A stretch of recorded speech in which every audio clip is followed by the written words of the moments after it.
saya Alma Ajija, saya biasa dipanggil Alma. Saya adalah mahasiswa PPG Prajabatan Gelombang 1 2024 Universitas Pendidikan Indonesia di Bandung.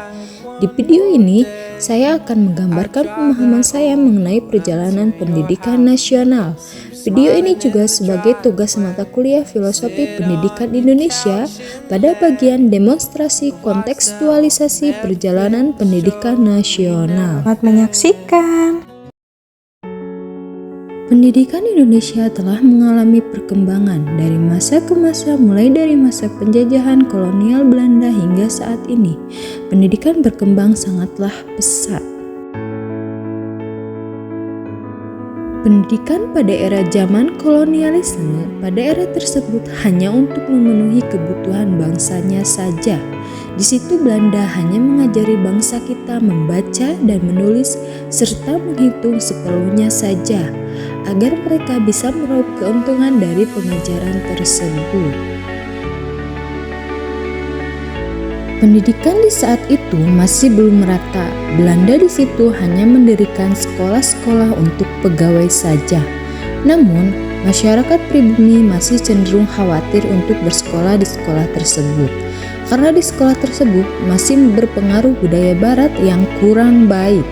Dari situlah muncullah tokoh-tokoh nasional untuk mencerdaskan kehidupan bangsa kita. Pada abad ke-20, sebagai akibat adanya gerakan kebangkitan nasional, terjadilah pengubahan pengajaran dengan masuk unsur kebudayaan bangsa dan unsur keagamaan ke dalam sekolah-sekolah, contohnya seperti yang ada pada gambar ini. Seperti sekolah Islam, meskipun buih-buih kolonial masih terasa di dalam pendidikan pada masa itu.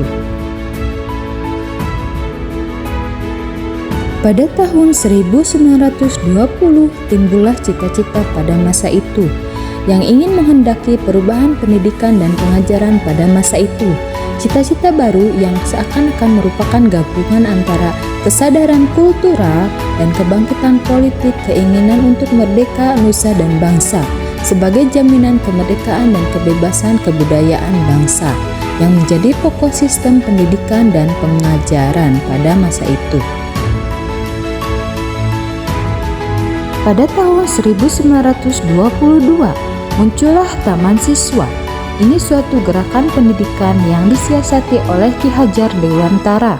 Taman Siswa yang berasal dari Yogyakarta, disitulah gerbang emas kemerdekaan dan kebebasan budaya bangsa. Taman Siswa hadir sebagai jiwa rakyat untuk merdeka dan bebas. Dan pada saat itulah pendidikan yang memerdekakan sudah ada sejak zaman dahulu.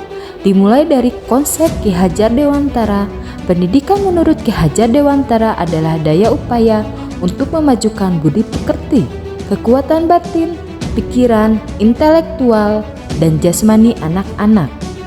Maksudnya adalah supaya kita memajukan kesetaraan hidup, yakni kehidupan anak bangsa yang selaras dan setinggi-tingginya. Pendidikan bukan hanya mengembangkan diri dari yang tidak bisa menjadi bisa, atau yang tidak memiliki ilmu menjadi berilmu. Akan tetapi, pendidikan juga harus mengedepankan yang tadinya tidak beradab menjadi beradab. Menurut Ki Hajar Dewantara, ada pepatah yang mengatakan tentang ing ngarso sung tulodo, artinya menjadi seseorang pemimpin harus mampu memberikan suri tauladan. Ing madyo bangun karso, artinya seseorang di tengah kesibukannya harus juga mampu membangkitkan atau menggugah semangat. Tuthuriandayani, seseorang harus memberi dorongan dari belakang. Itulah perjalanan Ki Hajar Dewantara dari masa ke masa. Terima kasih, selamat berjumpa kembali.